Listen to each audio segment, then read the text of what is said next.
ఎర్రచందనం స్మగ్లింగ్ ఛాయలు కనిపిస్తున్నాయి. మనకి చిత్తూరు జిల్లా ఏర్పేడులో ఎర్రచందనం దొంగలు బరితెగించారు. తనిఖీలు చేస్తున్న టాస్క్ ఫోర్స్ పోలీసులపై రాళ్లదాడి చేశారు.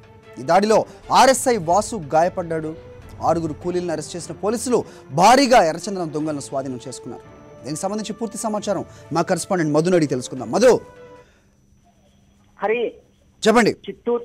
చిత్తూరు జిల్లాలో పోలీసులు ఎన్ని దాడులు చేస్తున్నా ఎర్ర కూలీలు మాత్రం బరి ఉన్నారు.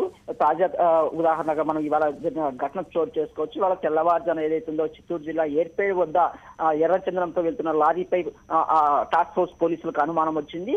వెంకటగిరి వైపు నుంచి ఏర్పేడుకు వస్తున్న సమీపంలో చూస్తున్నాం. అదే అక్కడ రైల్వే క్రాసింగ్ ఉంది. అక్కడ లారీని ఆపడానికి టాస్క్ ఫోర్స్ పోలీసులు ప్రయత్నించారు. ఈ సందర్భంగానే లారీ డ్రైవర్ దూకి పరారే కావడం జరిగింది. వెంటనే ఆ లారీ మూలోనే అక్కడ సమీపంలో మెకానిక్ షెడ్ పై దూసుకెళ్ళింది. అదే సమయంలో అక్కడ ఎవరూ మనుషులు లేకపోవడం ప్రమాదం తప్పిందని చెప్పవచ్చు. ఈ సందర్భంగా కొంతమంది ఎర్ర కూలీలు పారిపోయే ప్రయత్నం చేశారు. లొంగి పొమ్మనేసి టాస్క్ ఫోర్స్ పోలీసులు ప్రయత్నం చేసినా కానీ వినకుండా దాడికి ప్రయత్నం చేశారు. ఈ సందర్భంగా ఆర్ఎస్ఐ ఎవరైతే ఉన్నారో వాసుకు స్వల్పంగా గాయాలయ్యాయి. ఈ సందర్భంగా మొత్తం 3 అదుపులోకి తీసుకోవడం జరిగింది. ఆ తర్వాత స్థానికులు మరో 3 అదుపులో తీసుకొని పోలీసులు అప్పగించారు. హరి, మధు, మనం గత సంవత్సరం చూసాం ఎర్రచందనం స్మగ్లింగ్, ఆ తర్వాత ఎన్కౌంటర్, ఆ తర్వాత రాష్ట్రంలో అది ఎలాంటి ప్రకంపనలు సృష్టిందో అంతా చూసాం.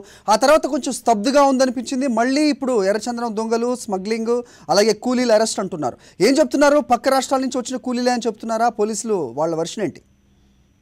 ఖచ్చితంగా ఏదైతే ఉందో గత సంవత్సరం ఏప్రిల్లో జరిగినటువంటి భారీ ఎన్కౌంటర్ దేశవ్యాప్తంగా కలకలం సృష్టించింది. 20 మంది ఎర్ర కూలీలు చనిపోవడం జరిగింది. అయితే ఆ తర్వాత కొద్ది కాలం పాటు స్తబ్దుగా కనిపించినా తిరిగి స్మగ్లింగ్ యథావిధిగా కొనసాగుతుంది. ఈ సందర్భంలోనే టాస్క్ ఫోర్స్ పోలీసులు పెద్ద ఎత్తున కూంబింగ్ నిర్వహిస్తున్నారు. శేషాచల అడవులను జల్లెడ పట్టడం జరుగుతుంది. ఒక శేషాచల అడవులే కాకుండా ఇటువైపు నెల్లూరు జిల్లాకు సంబంధించిన వెంకటగిరి ప్రాంతంతో పాటు పుత్తూరు అలాగే చిత్తూరు ప్రాంతాల్లో సైతం పెద్ద ఎత్తున సోదాలు కూంబింగ్లు నిర్వహిస్తున్న నేపథ్యం చూస్తున్నాం. ఈ సందర్భంలో పెద్ద ఎత్తున పట్టుబడింది. ఇవాళ తెల్లవారుజాన ఏదైతే ఏర్పేడు వద్ద చోటు చేస్తున్న ఘటన సందర్భంగా ఎర్ర కూలీలు బలి చేయించారని చెప్పవచ్చు. ఏకంగా టాస్క్ ఫోర్స్ ఎస్ఐ ఎవరైతే ఉన్నారో వాసుపై దాడి చేయడం జరిగింది. ఆ దాడి సందర్భంగా స్వల్పంగా గాయాలయ్యాయి. ప్రస్తుతం పోలీసులు అదుపులో 6 స్మగ్లర్లు అంటే ఎర్ర కూలీలు ఉన్నారు.